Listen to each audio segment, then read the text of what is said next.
Olá, hoje é terça-feira, 1º de abril de 2014 e o Jornal Futura começa agora.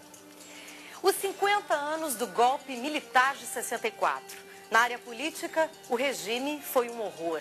Houve cassações, prisões, torturas e assassinatos de opositores. No aspecto econômico, houve momento de prosperidade, em particular para a classe média, isso entre 69 e 73. Mas o tal milagre de um crescimento rápido não vingou.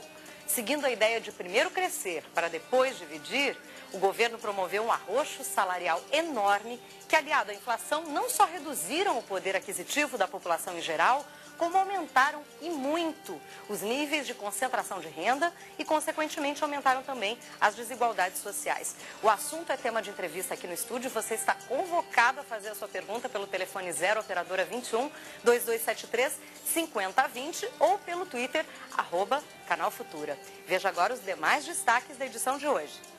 O uso de contêineres descartados na construção de moradias. É uma medida técnica interessante, né? Do ponto de vista da reciclagem de contêineres. A gente está num sistema aí muito forte de exportação e muitos contêineres, então tecnicamente ela é interessante, mas é um custo ainda, né? Um pouco caro. Familiares de desaparecidos durante o regime militar em Goiás reclamam do ritmo de trabalho da Comissão Nacional da Verdade. Os trabalhos da Comissão da Verdade estão lentos. E essa é uma crítica que eu fiz à própria Comissão Nacional da Verdade no seu balanço de um ano.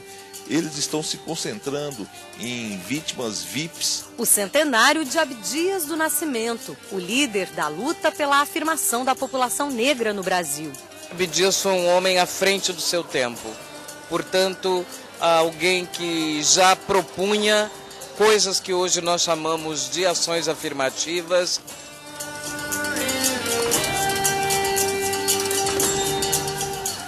Vocês conhecem aqueles containers, grandes recipientes que são usados para transporte marítimo de carga? Pois esses equipamentos têm uma vida útil de 8 a 10 anos. Mas e depois? Qual será o destino deles, além de ocuparem espaços amontoados numa área próxima a uma zona portuária? Na Europa, eles já são bastante reutilizados na construção de imóveis comerciais, pousadas e até residências. E essa moda chegou ao Brasil. Vamos ver na reportagem da TV Univale.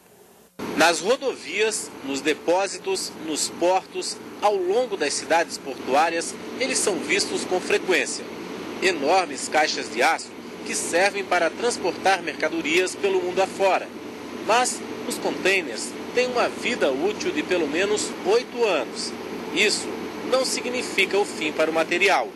No mercado da sustentabilidade, ele vale e muito e tem cada vez mais utilidade. Esse projeto cultural transformou o container num ponto de cultura itinerante, levando leitura, cinema, teatro e animação. Mas que tal morar numa dessas caixas de aço? Essa casa em Florianópolis é um exemplo. A arquiteta uniu o que ia ser descartado com outros materiais que foram reutilizados, como madeira e tijolos de demolição.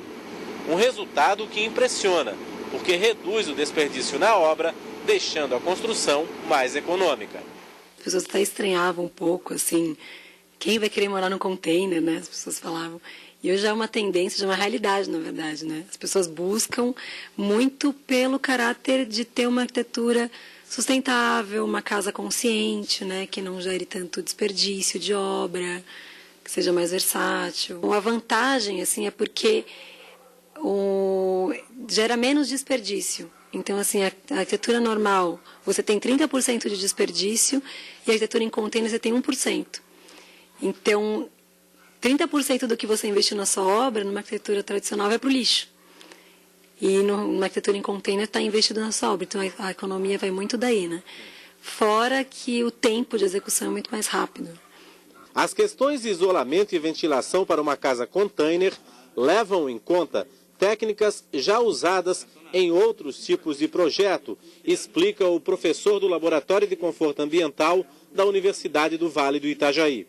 Existem alguns critérios que a gente tem que adotar para que essa edificação se torne eficiente. O primeiro, a cor externa da edificação. Se a gente quer uma edificação que seja resistente às trocas de calor por radiação, ela tem que ser de uma cor clara e que tenha alguma camada dentro da edificação que seja um refletor dessa radiação. Seria a inclusão de algum material que seja um material isolante térmico, como lã de vidro, ou hoje em dia a gente encontra lãs que são lãs de PET, e essa aqui, por acaso, tem até uma camada refletora para evitar os efeitos da radiação. O preço de uma casa container depende do projeto, mas a média é em torno de R$60 mil.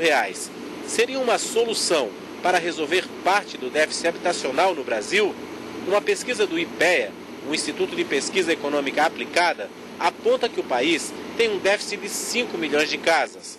Para esse professor de gestão em políticas públicas da Univale, a casa container resolve questões ambientais, mas ainda não seria solução para resolver a defasagem do sistema habitacional brasileiro. Não dá para dizer que ela não é uma boa ideia. É uma medida técnica interessante, né? Do ponto de vista da reciclagem de contêineres. A gente está num sistema aí muito forte de exportação e muitos contêineres. Então, tecnicamente, ela é interessante, mas é um custo ainda, né? Um pouco caro para se pensar uma política de déficit habitacional, de inclusão, enfim. Eu acho que não seria o mais economicamente interessante, o mais viável. Vai atender um certo setor da população que tem condição de bancar. Então, é como, vamos dizer assim, a sustentabilidade no seu sentido um pouco mais de classes sociais, né? Então, é interessante sobre esse aspecto, mas não chega a ser uma solução para o déficit habitacional, que tem origens, né, em problemas aí mais complexos. A gente faz agora uma rápida pausa e no próximo bloco a gente volta falando sobre os 50 anos do golpe de 64. Até já. Em instantes, familiares das vítimas do golpe militar em Goiás reclamam da lentidão dos trabalhos da Comissão Nacional da Verdade.